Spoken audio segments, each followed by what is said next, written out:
Assalamualaikum, what is up everyone? It's me Gizri in the house. Welcome back, welcome to my channel. Dan aku sentiasa doakan korang semua yang tengok video ni berada dalam keadaan sihat walafiat dan juga happy selalu guys. Jangan sedih-sedih, jangan stress, because it's not good for your health. And trust me on this, true story. Kisah untuk video kali ini adalah merupakan sebuah kisah yang pernah diminta oleh salah seorang subscribers Gizri in the house. Hari tu aku ada tengok lah dekat bahagian komen kan. Aku baca and then suddenly aku pun ternampak macam satu komen yang minta aku untuk cover tentang satu kisah kematian misteri yang mana ianya melibatkan 9 orang pendaki gunung.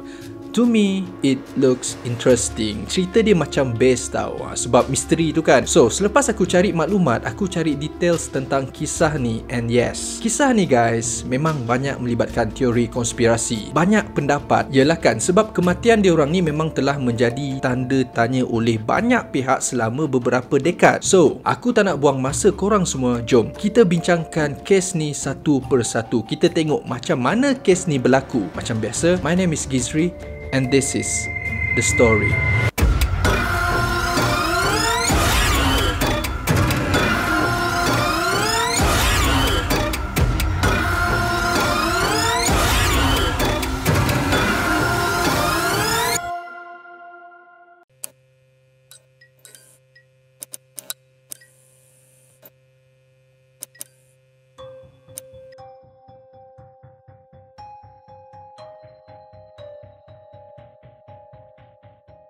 Kisah Dyatlov Pass ataupun insiden laluan Dyatlov dalam bahasa Malaysianya sudah pasti menjadi salah satu kisah kegemaran buat penggemar kisah-kisah misteri. Sebab apa guys?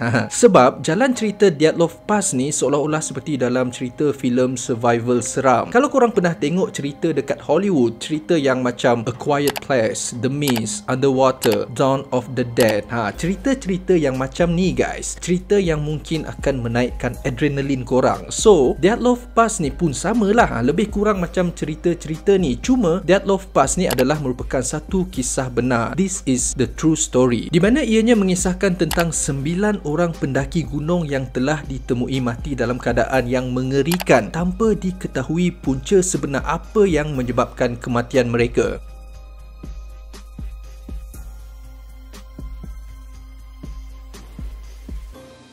Kisah ini bermula pada 25 Januari tahun 1959 apabila sekumpulan pendaki berpengalaman yang terdiri daripada penuntut Ural Polytechnical Institute pada waktu itu memulakan perjalanan ekspedisi diorang untuk menuju ke sebuah kawasan pergunungan yang bersalji di bahagian utara Ural, Sverdlovsk Oblast, Rusia. Agak berbelit-belit lidahku nak sebut benda ni. Okey, kesemua pendaki ni pergi ke kawasan pergunungan ni dengan menaiki kereta api dan kumpulan diorang ni telah diketuai oleh seorang lelaki yang berusia 23 tahun pada waktu tu yang bernama Igor Dyatlov. Dari sini kita tahu kenapa kisah ni dipanggil dengan kisah Dyatlov Pass, sebab ketua kumpulan pendaki ni yang bernama Igor Dyatlov. So, kisah ni diambil khas dari nama ketua diorang tu. Okey guys, dalam kumpulan pendakian ni mereka terdiri daripada 8 orang lelaki dan 2 orang wanita. So maksudnya di sini total kesemua pendaki ni adalah seramai 10 orang. Tapi kenapa pula kisah ni hanya melibatkan 9 orang? Mana pergi lagi seorang? Okey, tak apa. Sekejap lagi aku akan explain pasal benda ni. Sebaik sahaja kesemua kumpulan pendaki ni tiba di Vizhai. Vizhai ni adalah sebuah tempat yang terletak di dalam Sverdlovsk Oblast, Rusia tu. Aduh, berbelit pula lidah aku nak sebut benda ni. Kira Vizhai ni adalah tempat checkpoint diorang yang pertama sebelum diorang meneruskan perjalanan ke tempat yang seterusnya. So, bila tiba dekat Vizhai ni, kumpulan Dyatlov ni kemudiannya telah menaiki lori untuk menuju ke gunung yang dipanggil Gunung Gora Otorten. Dan untuk pengetahuan korang, Gunung Gora Otorten ni adalah merupakan sebuah gunung yang terletak dekat area utara Rusia yang mana ianya mempunyai ketinggian setinggi 1234 meter, 1.2 km guys. Memang sangat-sangat tinggi. So maksudnya kesemua pendaki ni bagi aku merupakan pendaki-pendaki yang profesional, bukan kaleng-kaleng guys. Kalau orang yang tak ada pengalaman, memang pisang juga diorang nak naik gunung tu. Dahlah kawasan gunung tu bersalji dan difahamkan suhu dekat situ boleh mencecah sehingga negatif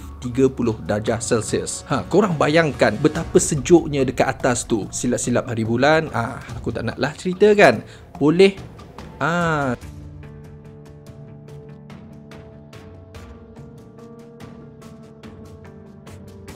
So guys, objektif sebenar pendakian kumpulan diorang ni pada waktu tu adalah untuk mencapai puncak Gunung Gora Ortoten tu. Sebab diorang ni sebenarnya cuba untuk mendapatkan pengiktirafan grade ketiga dalam pendakian selepas sahaja mereka ni balik dari Gora Ortoten ni nanti. Dan untuk pengetahuan korang juga, dalam pendakian ni guys, dia ada grade-grade yang diorang perlu achieve tau. So difahamkan yang grade ketiga ni merupakan pengiktirafan grade yang paling tinggi di dalam pendakian untuk kawasan Soviet Union pada waktu tu. Tapi guys, ekspedisi diorang ni bagaimanapun menjadi sedikit terganggu apabila salah seorang daripada kumpulan pendaki ni yang bernama Yuri Yudin terpaksa menarik diri pada saat-saat akhir kerana dia telah jatuh sakit guys. Dia tak dapat nak join time diorang nak naik gunung tu. So sebab ni lah kumpulan Dyatlov ni hanya tinggal 9 orang sahaja pada waktu tu. So kalau kita lihat di skrin sekarang ni, inilah senarai nama-nama pendaki yang mengikuti ekspedisi ni. Mereka ni adalah kumpulan yang naik ke Gunung Gora Ortoten tu.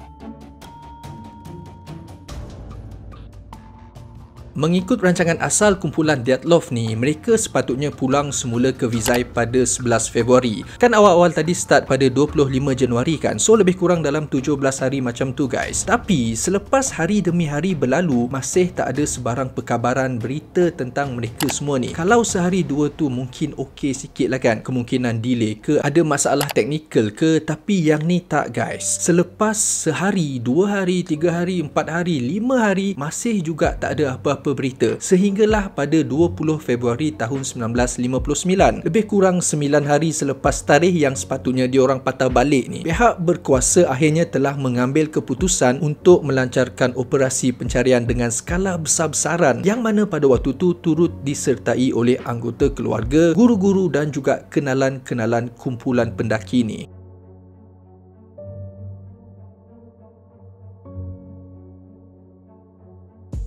Okey, dipendekkan cerita, setelah pihak penyelamat menjalankan misi pencarian kumpulan Dyatlov ni, petunjuk pertama mereka hanya berjaya ditemui pada hari ke-6 operasi pencarian tu, which is pada 26 Februari tahun 1959, di mana pihak penyelamat ni telah berjaya menjumpai kemah kumpulan Dyatlov ni berada dalam keadaan yang sudah koyak, yang sangat teruk guys, rabak gila, yang bertempat di kawasan Gunung Kolatchak, iaitu gunung yang digelar oleh penduduk tempatan sebagai Gunung Kematian. FYI, Gunung Kolatchak, susah benar aku nak sebut nama gunung ni.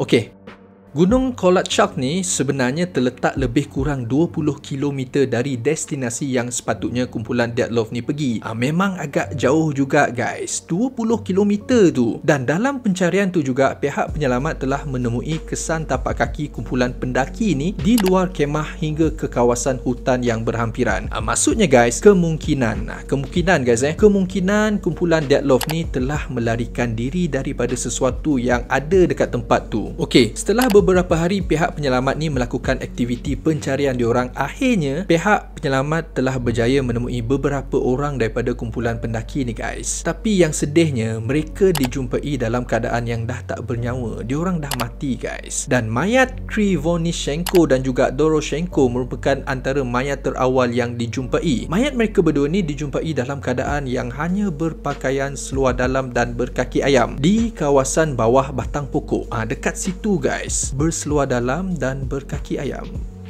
Memang sangat pelik kan? Sebab kita tahu yang tempat tu memang agak sejuk, kenapa pula dia berseluar dalam dan berkaki ayam?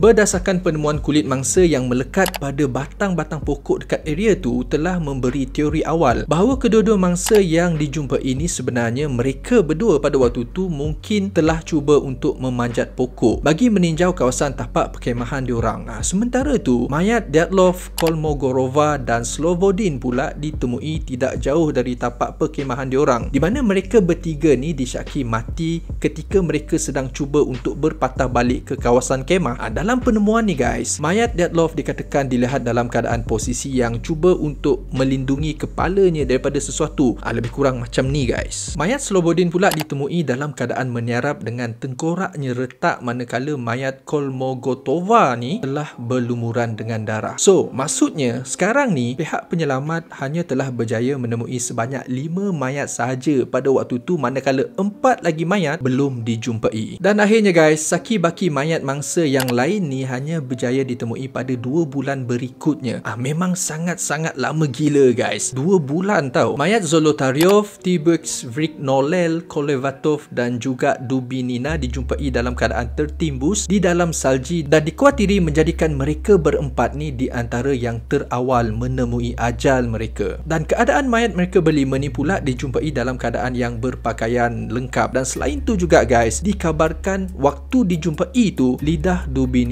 ni telah hilang akibat dikerat semasa dia sedang hidup tau. Memang sadis gila guys. Dikerat. Aduh.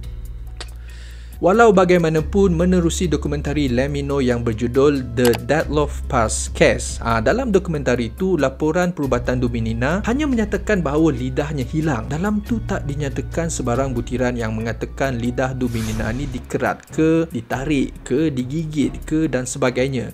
Just hilang macam tu je. Pelik kan? Kenapa tiba-tiba hilang? Benda ni yang menjadi persoalan oleh banyak pihak sebenarnya.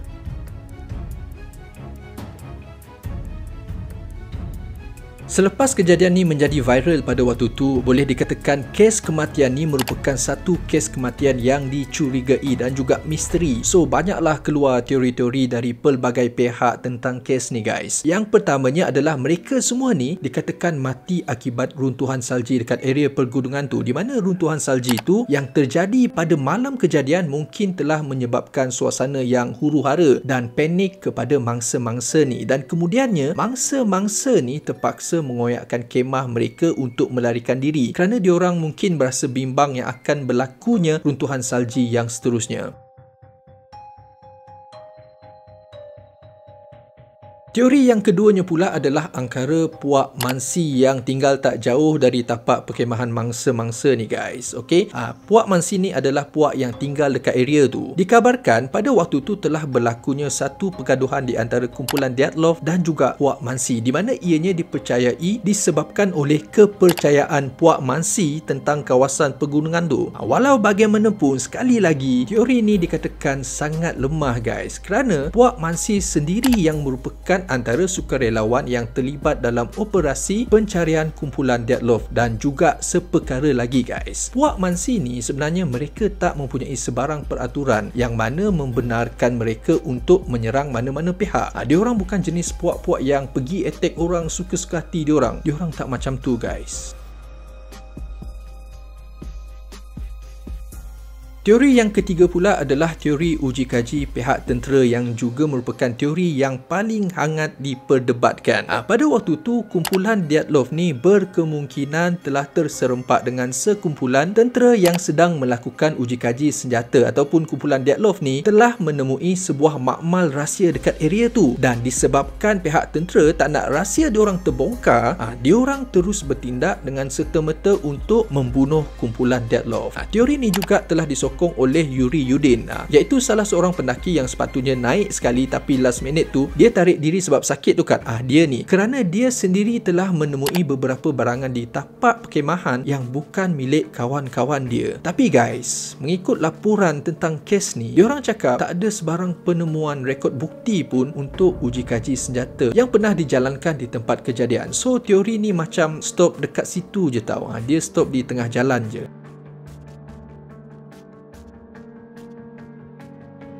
UFO.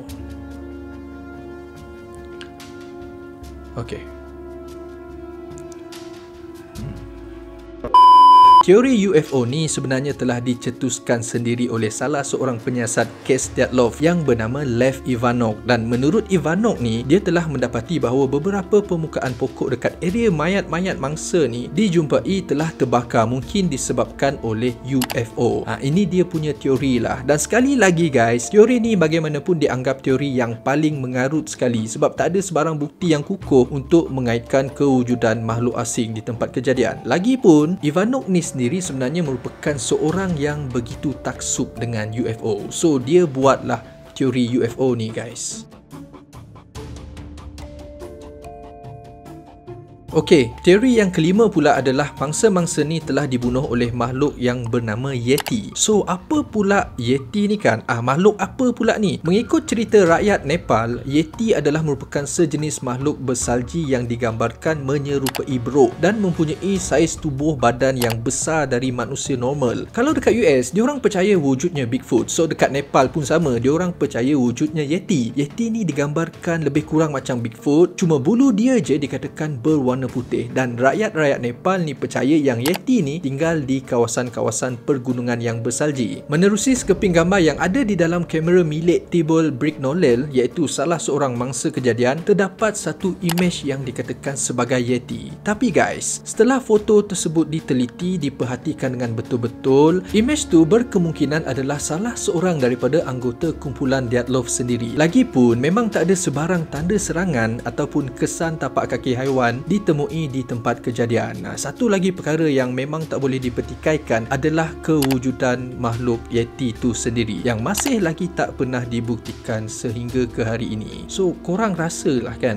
Yeti ni wujud ke ataupun sekadar mitos? Apa pendapat korang? KGB merupakan badan penyiasat untuk kerajaan Soviet Union. Kira macam CIA lah kalau dekat US. Dan dikatakan pada waktu tu, salah seorang dalam kumpulan Dyatlov ni adalah merupakan seorang ejen yang telah menyertai ekspedisi ni untuk menghantar sampel radioaktif kepada ejen CIA. Dan dipercayai pertemuan antara ejen KGB dan CIA ni telah bertukar menjadi pergaduhan sehingga menyebabkan keseluruhan kumpulan Dyatlov ni terkorban. Individu yang dipercayai sebagai ejen dalam kumpulan pendaki ni adalah Zolotaryov. Memandangkan dia adalah antara yang paling berusia dalam kumpulan diorang ni, dan juga dia mempunyai sejarah karier ketenteraan dengan kerajaan Soviet. But once again, teori ni bagaimanapun dinafikan sekeras-kerasnya oleh ahli keluarga Zolotaryov. Teori ketujuh dan juga merupakan teori yang terakhir dalam kes ni adalah teori infrabunyi yang diberikan oleh seorang penyiasat yang bernama Donny Icare. Dia berpendapat bahawa kesemua kumpulan Dyatlov ni mati disebabkan serangan infrabunyi yang boleh mencetuskan rasa panik kepada manusia yang mungkin boleh menyebabkan anxiety sampai diorang mati dekat situ. And bagi Donny, teori ni adalah teori yang paling logik sebagai punca sebenar kematian kumpulan Dyatlov. Okay guys, dalam beberapa tahun semenjak kejadian kes Dyatlov Pass ni berlaku, memang banyak teori dan banyak spekulasi yang telah diberikan oleh pelbagai pihak, dan akhirnya sehinggalah pada bulan Julai tahun 2020, pihak berkuasa Rusia telah mengesahkan bahawa punca sebenar kematian 9 orang pendaki dalam insiden Dyatlov Pass ni adalah disebabkan hipotermia. Dan untuk pengetahuan korang, hipotermia ni adalah di mana suhu badan manusia berada di bawah paras 35 darjah Celsius. Kalau suhu badan manusia normal kita tahu adalah di dalam range 36.5 sehingga 37 darjah Celsius. Kalau di atas 37 darjah Celsius tu memang demam lah kan. Hipotermia ni pula adalah bila suhu badan kita di bawah 35 darjah Celsius guys. Memang tak normal dan sangat-sangat berbahaya, di mana seseorang yang terkena hipotermia ni boleh menyebabkan jantung dia terhenti, dan ada juga yang kena sakit ni, pesakit tu automatik akan menanggalkan bajunya disebabkan dia berasa sangat-sangat panas, padahal suhu badan dia sejuk. Berbeza kalau suhu badan kita panas atas 37 darjah Celsius, kita mesti akan rasa sejuk kan. So dia macam opposite kalau kita demam guys. Dan inilah puncanya juga kenapa ada mayat yang dijumpai time insiden Dyatlov Pass tu dalam keadaan yang baju diorang telah ditanggalkan. So guys, dengan pengesahan oleh pihak berkuasa Rusia ni, kes yang menjadi misteri selama 6 dekad akhirnya dianggap telah selesai. Full stop dah kiranya. Aku rasa setakat ni saja untuk video kali ni. Terima kasih kepada korang yang sanggup meluangkan masa korang untuk menonton video ni sampai habis. Thank you so much guys. So hit that like button if you like this video, share it to your friends and your family, subscribe kalau korang belum lagi subscribe channel aku, and I'll see you guys again in the next video. Peace.